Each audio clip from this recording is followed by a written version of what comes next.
മറ്റ് സംസ്ഥാനങ്ങളിൽ ഇപ്പോഴും SFIയും CPIഎമ്മും സ്വകാര്യ സർവകലാശാലയ്ക്ക് എതിർപ്പറിയിക്കുകയാണ് ദേശീയ അടിസ്ഥാനത്തിൽ.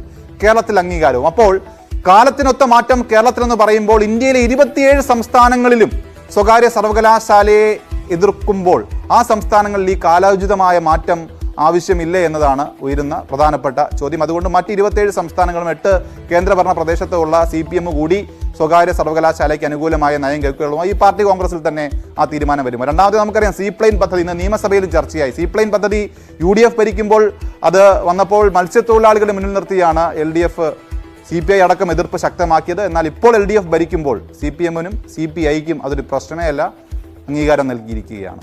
അതിവേഗ റെയിൽ പദ്ധതി നമ്മൾ കേട്ടതാണ്. മഹാരാഷ്ട്രയിൽ ബുള്ളറ്റ് ട്രെയിൻ പദ്ധതിക്കെതിരെ ഇപ്പോഴും പാൽഘറിൽ സമരം നടക്കുകയാണ്.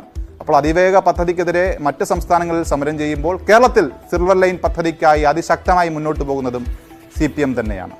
മറ്റൊന്ന് നമുക്കറിയാം ടോൾ പിരിവിൽ ദേശീയപാതയിലെ ടോൾ പിരിവിനെതിരെ സമരം നടക്കുകയാണ്. പാലിയേക്കര ടോൾ പ്ലാസയിൽ ഇടയ്ക്കിടയ്ക്ക് പോയി അവിടുത്തെ DYFIക്കാർ കൊടി കുത്താറുണ്ട്. മറ്റ് പലയിടങ്ങളിലും സമരമുണ്ട്. ദേശീയ അടിസ്ഥാനത്തിൽ തന്നെ ടോൾ പിരിവിനെതിരെ നിലപാട് വ്യക്തമാണ്. സീതാറാം യെച്ചൂരി മരണപ്പെടുന്നതിന് മുൻപ് എക്സിലിട്ട ട്വീറ്റിൽ പോലും ടോൾ പിരിവിനെതിരായ ശക്തമായ പ്രതിഷേധമുണ്ടായിരുന്നു. എന്നാൽ കിഫ്ബി റോഡുകളിൽ ടോൾ പിരിവുമായി ബന്ധപ്പെട്ട ഒരു പ്രശ്നവുമില്ല, അതുമായി മുന്നോട്ട് പോവുകയാണ്. അതിന് ന്യായീകരണവുമുണ്ട്.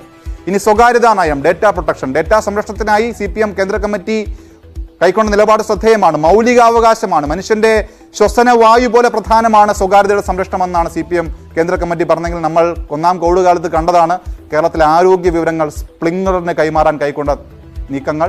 സ്വകാര്യ കമ്പനിക്ക് ആ വിവരങ്ങൾ കൈമാറുന്നതിൽ നയം പ്രശ്നമേ ആയില്ല. ഏറ്റുമുട്ടൽ കൊലപാതകങ്ങൾ ഏറെ ചർച്ച ചെയ്യപ്പെട്ടതാണ്. മറ്റ് സംസ്ഥാനങ്ങളിലെ എൻകൗണ്ടർ കൊലപാതകങ്ങൾ മനുഷ്യത്വ വിരുദ്ധമെന്നാണ് പോളിറ്റ് ബ്യൂറോ വിലയിരുത്താറുള്ളത്. എന്നാൽ കേരളത്തിൽ മാവോയിസ്റ്റ് വേട്ടകൾ അനവധി നമ്മൾ കണ്ടു. മഞ്ചക്കണ്ടിയിൽ കണ്ടു, കരളായി കണ്ടു. അതിലൊക്കെ ഇപ്പോഴും സേനയ്ക്ക് പിന്തുണയാണ് ഇടത് സർക്കാർ നൽകുന്നത്. നിർഭര ബുദ്ധിയാണ് ഏറ്റവും ഒടുവിൽ ചർച്ചയാകുന്നത്. ആർട്ടിഫിഷ്യൽ ഇന്റലിജൻസിനെതിരെ പാർട്ടി ദേശീയ നയം രൂപപ്പെടുത്തി കഴിഞ്ഞു. പക്ഷേ കേരളത്തിൽ ആർട്ടിഫിഷ്യൽ ഇന്റലിജൻസ് വളർച്ചയ്ക്ക് വേണ്ടി പുതിയ പദ്ധതികളുമായി പിണറായി സർക്കാർ മുന്നോട്ട് പോവുകയാണ്. ബജറ്റിലടക്കം വലിയ പ്രഖ്യാപനങ്ങളുണ്ട്. എല്ലാം പോരാഞ്ഞിട്ട് വലിയൊരു കോൺക്ലേവ് ദേശീയ അടിസ്ഥാനത്തിൽ കൂടി AIക്കായി നടത്താൻ ഇപ്പോൾ CPM നേതൃത്വം നൽകുന്ന സർക്കാർ മുന്നോട്ട് പോകുന്നു. അങ്ങനെ ഒന്നൊന്നായി വിഷയങ്ങൾ എടുത്തു കഴിഞ്ഞാൽ ഇരട്ടത്താപ്പും നയവ്യതിയാനങ്ങളും ഒക്കെ വ്യക്തമാണ്.